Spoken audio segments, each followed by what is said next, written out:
आरक्षण का क्या प्रावधान है?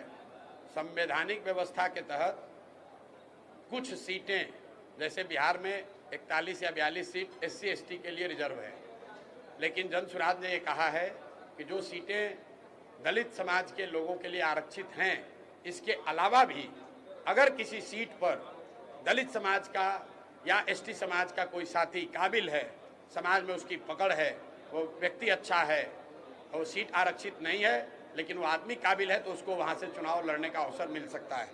आपने कहा मोदी जी के पास कहने के लिए है क्या?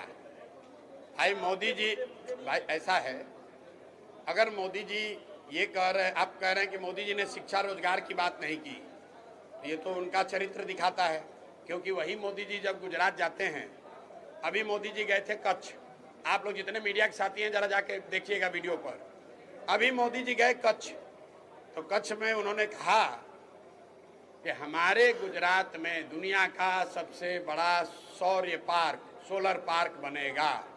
वही मोदी जी जब अभी विक्रमगंज आए तो वो सोलर पार्क की बात नहीं कर रहे, चीनी मिल का बात नहीं कर रहे हैं, यहाँ पर क्या बात कर रहे हैं?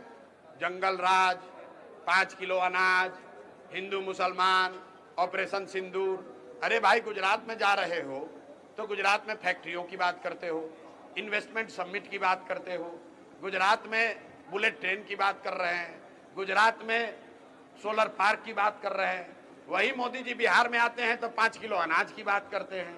वही मोदी जी बिहार में हिंदू मुसलमान की बात कर रहे हैं, यहाँ पाकिस्तान को कह रहे, आंख दिखा रहे। अरे भाई चुनाव बिहार के विधानसभा का है, देश की रक्षा के लिए, पाकिस्तान से लड़ने के लिए, चाइना को आंख दिखाने के लिए जनता ने आपको चुन के प्रधानमंत्री बना दिया है। अब आप पाकिस्तान को सबक सिखाइए, देश के सारे लोग आपके साथ हैं, चाइना को आंख दिखाइए, हम लोग बिल्कुल आपके साथ हैं।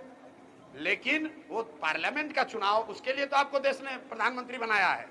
अब अभी चुनाव है बिहार के विधानसभा का, तो बिहार में विधानसभा का मुद्दा ये नहीं है, बिहार के मुख्यमंत्री का जिम्मा तो यह है नहीं कि वो पाकिस्तान पर जाकर अटैक कर दे। बिहार का मुख्यमंत्री का तो नहीं काम है कि जाकर चाइना को आंख दिखाए।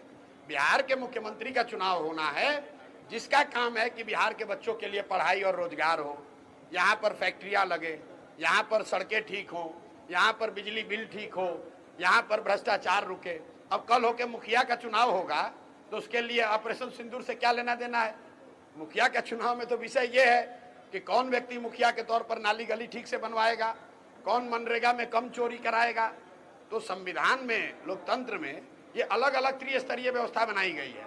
पंचायत का चुनाव है वो पंचायत के मुद्दे पर होगा, राज्य का चुनाव राज्य के शिक्षा, रोजगार, स्वास्थ्य, भ्रष्टाचार के मुद्दे पर